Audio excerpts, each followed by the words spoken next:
masala ya kunuti ya asubuhi au kunuti nyingine yoyote yanasimama vipi katika swala, hususan kunuti ya alfajiri ile iliyozoeleka hususan na madhehebu ya Kishafi'i: Allahumma hadina fiman hadaita wa afina fiman afaita wa tawallana fiman tawallaita wa barik lana fima a'taita wa qina sharra ma qadaita fa innaka taqdi wa la yuqda alayka innahu la yadhillu man walaita wa la ya'izzu man adaita. Na wao huja wakanyamaza kwenye sehemu hii, sijui kawaambia nani kwamba pana nyamazo pale, kwamba kila mmoja sio kimya kimya. Sehemu ya mwanzo imekuwa mtu atoe sauti atikia, alafu baadaye pana kinyamazo. Nani kawaambia kwamba pana nyamazo pale? Kwanza hilo jambo lenyewe si katika sunna, na khalafu namna usomaji wenyewe. Nani kawaambia kama pana nyamazo pale? Basi Said Sabiq katika fiqh sunna, ikiwa mtu ndo ameona atie fitna kwa sababu ya kitu hicho, sisi kazi yetu ni kuelimisha, aielewe kunuti katika alfajiri inasoma wapi.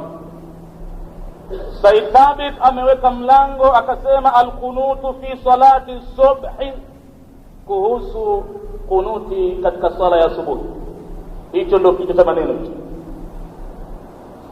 Anasema alkunutu fi salati subhi, kunuti katika sala ya asubuhi, ghaira mashru'in, si jambo lilowekewa sheria ndani ya swala, halimo.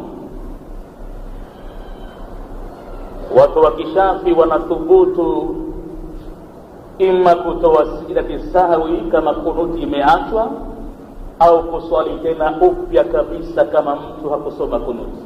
Hili jambo kwanza ghaira mashru'in, halimo katika sheria, katika mambo ya swala, si fardhi wala si katika sunna ambayo muwadhaba iliyodumishwa na Mtume wa Mwenyezi Mungu wala makhulafa ar-rashidina wala na masahaba,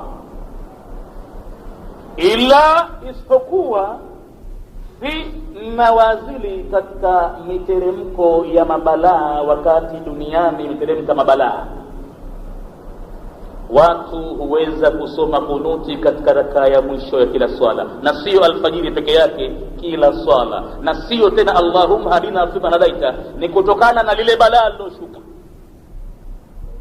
ima waombe liondolewe, au kama kwa mfano makafiri wamefanya vitendo vya kuwaua Waislamu bure, wanaweza kawaapiza makafiri wale kwenye kunuti.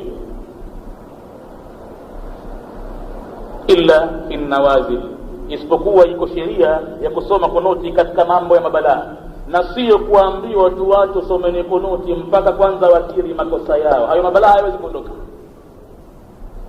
Wakubali makosa yao, watu waseme waziwazi tumemkosea Mwenyezi Mungu katika mambo mengi bwana, tumefanya dhulma nyingi, tunafanya fiski nyingi, tumefanya hivi. Sasa tulieni vilio vyetu, turejee kwa Mwenyezi Mungu kwa kutubia taubatan nasuha, tujute katika madhambi yetu, tutie azma kwamba haturejea tena. Sio kumchezea Mwenyezi Mungu wakati wa haja ndo wanamkumbuka, na halafu baadaye wanaendelea zaidi katika maovu yao. Mwenyezi Mungu akiondoa balaa hilo atakali balaa nyingine. Ndivyo anavyosema kwenye Qur'ani hivyo, waman a'rada an dhikri fa inna lahu ma'ishatan danka, mwenye kupuuza maonyo yangu, mwenye kupuuza Qur'ani yangu, yeye atakuwa na maisha ya dhiki hapa duniani. Wa nahshuruhu yawma alqiyamati a'ma, na tutamfufua siku ya kiyama akiwa ni kipofu. Au linaftinahum fihi, neema zimeletwa ili watu, ili Mwenyezi Mungu anasema tuwafanyie mtihani katika neema hizi. Lakini waman yu'rid an dhikri rabbih, na yoyote mwenye kupuuza maonyo ya Mola wake, yaslukhu adhaban sa'ada, humsukuma kwenye adhabu zenye kupanda juu kila wakati, baada hii,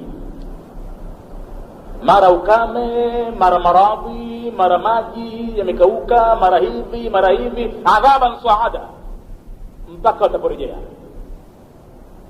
Kwa hivyo kunuti imewekewa sheria katika mambo ya nawazil, mabalaa.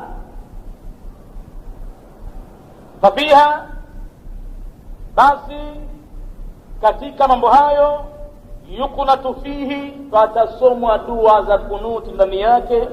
Wa fihi, katika sala ya subuhi, wa fi sairi salawati, na katika swala nyingine zilizobakia, kama taqaddama, kama yalivyotangulia kuelezwa hayo. Kaeleza mambo hayo nyuma alipokuwa anazungumza kunuti katika sehemu nyuma, swala za usiku na hivi na hivi. Anasema rawa Ahmad, dalili ya hayo ni kwamba amesimulia Imam Ahmad wa Nasai wa Ibn Majah wa Tirmidhi wa sahahahu, na Tirmidhi akasahihisha, an Abi Malik, kutokana na Abi Malik Ashja'i, qala, amesema kana abi, alikuwa baba yangu, qad salla khalfa rasulillah, amesali nyuma ya mtume wa Mwenyezi Mungu sallallahu alayhi wasallama. Halafu namkumbusha tena mzee wangu aliyosema msikiti huu hapataji mtume wala hapasali mtume ila mara moja tu. Anza kuzihisabu huko uliko, kama unasikia mambo haya,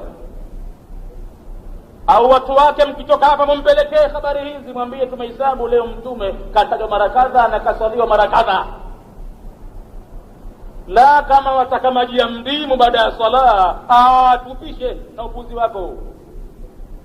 Hakuna maji ya mdimu kwenye sala. Baada ya sala hakuna dhikiri ambazo imam anakuwa anaweza kuwakamandi maamuma kwa pale walipo, na watu kubakia kwenye safu zao, na wewe kutoa amri subhanallah, kutoa amri alhamdulillah, na baadaye Allahumma salli, na kuitia yeye lamu. Wanamfanya Mwenyezi Mungu mwanamke.